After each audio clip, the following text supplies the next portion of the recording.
यीशु आपके जीवन में हर एक क्षेत्र में विजय देगा। आमीन। आपने बिल्कुल सही सुना। यीशु आपके जीवन में हर एक क्षेत्र में पारिवारिक, मानसिक, सामाजिक, आर्थिक, वैवाहिक हर एक क्षेत्र में आपको विजय प्राप्त करेगा।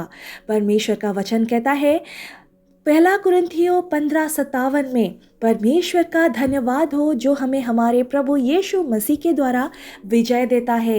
हालेलुया। Praise the Lord. आप सभी को प्रभु यीशु मसीह के पवित्र और महान नाम से स्वागत करती हूँ, एक नए वचन के साथ जो विश्वास से भरा हुआ है। हार और निराशा की वास्तविकता। मेरे प्रिय भाइयों और बहनों, हम सब जिंदगी के हार का सामना करते हैं। कभी बीमारी हमें तोड़ देती है, कभी आर्थिक संकट हमें हार मानने पर मजबूर करता है, कभी रिश्तों की कड़वाहट इतनी गहरी होती है कि हम सोचते हैं अब इससे बाहर नहीं निकल सकते। शैतान का सबसे बड़ा झूठ यही है कि तू हमेशा हारा हुआ रहेगा, तेरे लिए अब कोई आशा नहीं, तेरे लिए कोई रास्ता नहीं। लेकिन बाइबल हमें सिखाती है कि हम मसीह यीशु में विजयी हो चुके हैं, हम पराजित नहीं हैं, क्योंकि यीशु मसीह हमारे अंदर है, हमारे साथ है और हमारे पास है। विजय का स्रोत केवल यीशु मसीह है। कुरिन्थियों की पत्री स्पष्ट कहती है कि विजय हमें अपनी ताकत से नहीं बल्कि यीशु मसीह के द्वारा मिलती है। हालेलुया। हमारी शिक्षा से नहीं, हमारे पैसों से नहीं, हमारी योजनाओं से भी नहीं।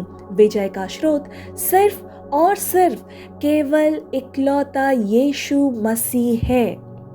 बाइबल के उदाहरण जब हार विजय में बदलती है। दाऊद और गलियात। पहला शमूएल 17 अध्याय में आप ये देख सकते हैं। दाऊद एक छोटा सा लड़का था, सैनिक भी नहीं था, लेकिन उसने विश्वास से कहा तू तलवार, भाला और फरसा लेकर मेरे पास आता है, पर मैं सेनाओं के यहोवा के नाम से तेरे पास आता हूँ। हालेलुया। दाऊद की जीत हमें सिखाती है कि जब शत्रु बड़ा है तो विश्वास उससे भी बड़ा होना चाहिए। यहोशापात की प्रार्थना दूसरा इतिहास 20 में हम देख सकते हैं। यहोशापात राजा पर 3 बड़ी सेनाएं चढ़ गई। इंसानी दृष्टि से यह हार पक्की थी, लेकिन उसने परमेश्वर के सामने झुककर कहा, हे हमारे परमेश्वर, हम नहीं जानते कि क्या करें, पर हमारी आंखें तेरी ओर लगी है। परिणाम क्या हुआ? बिना लड़ाई किए सिर्फ गीत गाकर इज़राइल को विजय मिली। हालेलुया। जब हम हार मानते हैं, परमेश्वर हमारी ओर से लड़ता है। क्रूस और पुनरुत्थान। यूहन्ना उसका 19-20 में वचन कहता है, क्रूस पर शिष्य सोचने लगे कि सब खत्म हो गया, यीशु मर गए, कब्र में रख दिए गए, लेकिन तीसरे दिन मृत्यु पर विजय पाकर वो जी उठे। हालेलुया। सबसे बड़ी हार मृत्यु भी यीशु ने विजय में बदल दी। Oh hallelujah. Praise the lord. Yeshu आज भी विजय देता है। आमीन। बीमारी पर विजय। जैसे यीशु ने कोढ़ी को शुद्ध किया, अंधों को आंखें दी, वैसे ही वो आज भी चंगा करता है। आमीन। गरीबी पर विजय। 5 रोटियां और 2 मछलियां से हजारों को खिलाया। Praise the Lord. वो आज भी आपके कमी को बरकत में बदल सकता है। हालेलुया। Thank you Jesus.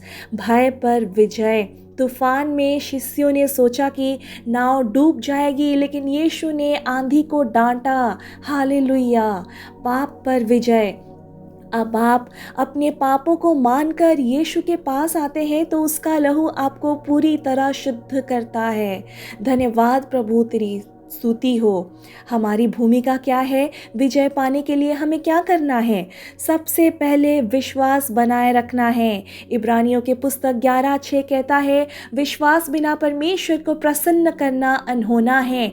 विश्वास ही विजय का पहला कदम है। दूसरा, परमेश्वर की आज्ञा का पालन करना। दाऊद ने जब परमेश्वर पर भरोसा किया तभी उसने गोलियत पर जीत मिली। आज्ञाकारिता हमेशा विजय लाती है। तीसरा, आराधना और प्रार्थना करना। यहोशापात ने सेनाओं से पहले गायक रखे और गीत गाने लगे। आराधना शत्रु को परास्त करती है। चौथा, हार की गवाही में बदलना। आपकी हार आपके भविष्य की गवाही है।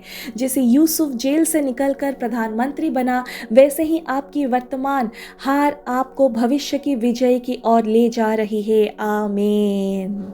आइए हम मिलकर एक घोषणा करते हैं ताकि हम अपने हर एक क्षेत्र के हार को आशीष, बरकत और जीत में बदल सके।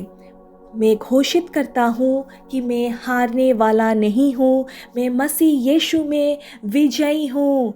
मेरे जीवन के हर परिस्थिति में प्रभु और से लड़ रहा है। मेरे परिवार पर विजय, मेरे रिश्तों पर विजय, मेरी आर्थिक स्थिति पर विजय, मेरे सेहत पर विजय। जहाँ लोग कहते हैं कि अब कोई उम्मीद नहीं, वहाँ मेरा यीशु आशा और विजय लाता है। हालेलुया। मैं पराजित नहीं, मैं विजेता हूँ। आमीन। मैं सिर हूँ, मैं पूँछ नहीं। आमीन। मैं नीचे नहीं, मैं ऊपर रहूँगा। आमीन। हर तूफान के बीच में भी मेरा उद्धारकर्ता मेरे साथ है। आमीन। और वो मुझे विजय की ओर ले जाएगा। हालेलुया। Praise the Lord. श्रोताओं के लिए व्यक्तिगत चिंतन, आपके जीवन का वो कौन सा क्षेत्र है जहां आप अभी भी खुद को पराजित मानते हैं?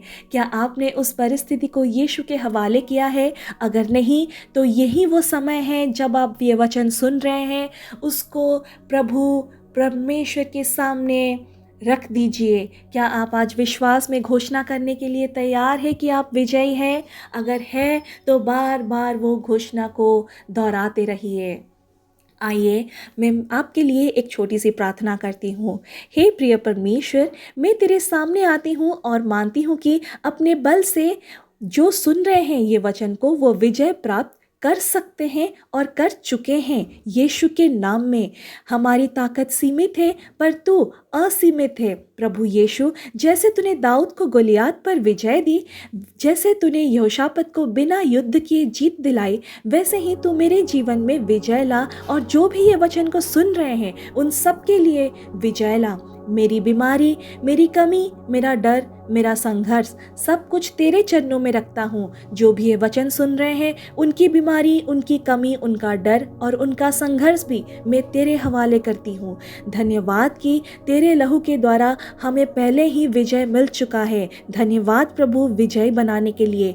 मैं विश्वास करती हूँ कि आने वाले दिनों में हम तेरी महिमा की गवाही देंगे। यीशु मसीह के नाम में ये छोटी सी प्रार्थना मांगती हूँ। आमीन। मेरे प्रिय भाई और बहनों, अगर आज का वचन आपसे बात की है तो निश्चित रूप से ये चैनल को सब्सक्राइब करें और कमेंट में लिखें, मैं यीशु मसीह में एक विजेता हूँ। दूसरों के साथ ये वचन को शेयर करें ताकि वो भी अपने हर एक क्षेत्र में विजेता बन सके। आइए हम एक दूसरे को मिलकर उत्साहित करें। Praise the Lord. हालेलुया। प्रभु आपको बहुत आशीष और बहुत बरकत दे। आमीन।